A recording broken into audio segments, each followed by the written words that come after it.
बिस्मिल्लाहिर्रहमानिर्रहीम। अभी हम बनाने लगे हैं जी बटेर कढ़ाई। इसके लिए हमने 2 से 3 टमाटर जो है उनको काट लिए। इस तरह 2 से 3 प्याज काट लें। ये लहसुन काटा है हमने, ये आधा लहसुन हम इसमें अभी डाल देंगे। आधी चम्मच हल्दी डाल दिए और आधी चम्मच नमक डाल दिए। आप नमक हस्ब जायका डाल सकते हैं। अब इन सब चीज़ों को हम, ये सब चीज़ें जो तकरीबन 6 बटेरों की जो है ना वो कढ़ाई बनाने लगे हम, उसके लिए काटी हैं।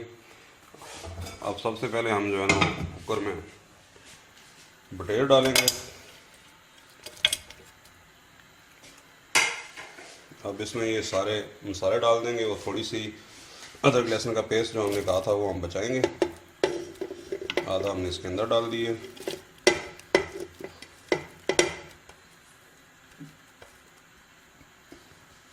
अभी हम इसके अंदर इतना पानी डालेंगे कि जिसमें ये गल जाए।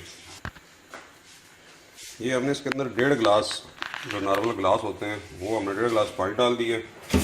अभी हम इसको आग पे चढ़ा के तो बंद कर देंगे ताकि जो बटेर भी गल जाए और ये सारा मसाला भी जो है ना साथ में उलट हो जाए। इसके अंदर प्याज भी अपना पानी छोड़ेंगे, टमाटर भी अपना पानी छोड़ेंगे, तो ये उम्मीद है कि आराम से इसके अंदर गल जाएगा। अभी हम इसको जनाब ढक्कन लगा देंगे। ये हम इसको 5-1 मिनट प्रेशर लगाएंगे, फिर चेक कर लेंगे, क्योंकि अभी ये बटेरों के अंडों का सीज़न है तो इसलिए ये गलने में थोड़ा सा टाइम ज़्यादा भी ले सकते हैं। आम सीज़न में अगर बटेर हों और दूसरा ये देसी बटेर हैं, ये फार्मी बटेर नहीं है, तो फिर ये आराम से 5 मिनट में गल जाते हैं।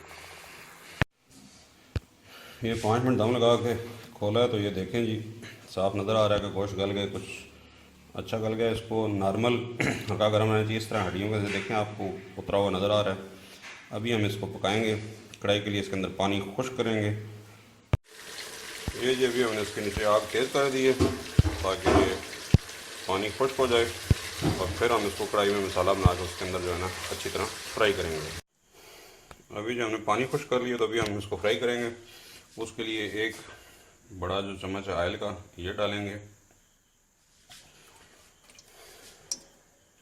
ये हमने देखें इसको बिल्कुल इस तरह से खुश्क कर लिए। ये जो हमने लहसुन बचाया था अभी उसको डाल रहे हैं।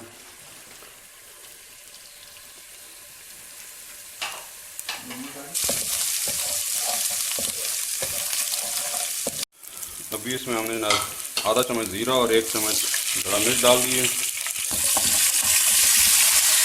अब इसमें ये सारा शामिल कर देंगे।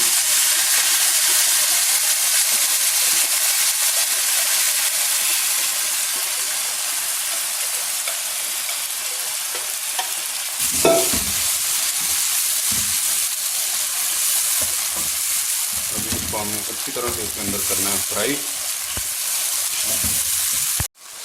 अभी इसमें काली मिर्च जो है ना वो हस्ब जायका वो भी ऐड कर दें।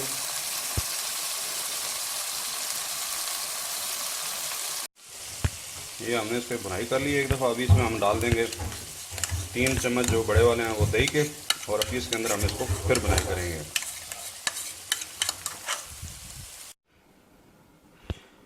ये जी हमारी बेहतरीन सी बटेर कढ़ाई तैयार हो गई है। आप भी ज़रूर ट्राई। ये है जी हमारा फाइनल जो बटेर कढ़ाई है। ये आप देख रहे हैं कितने मज़े की नज़र आ रही है। मैंने टेस्ट भी किया है, इतनी मज़ेदार भी है। आप भी इस रेसिपी को ज़रूर ट्राई कीजिए। पसंद आए तो दोस्तों रिश्तेदार से शेयर कीजिए और हमारे चैनल को सब्सक्राइब कीजिए। नेक्स्ट टाइम इंशाल्लाह मिलते हैं फिर किसी नई रेसिपी के साथ। तब तक के लिए अल्लाह हाफ़िज़।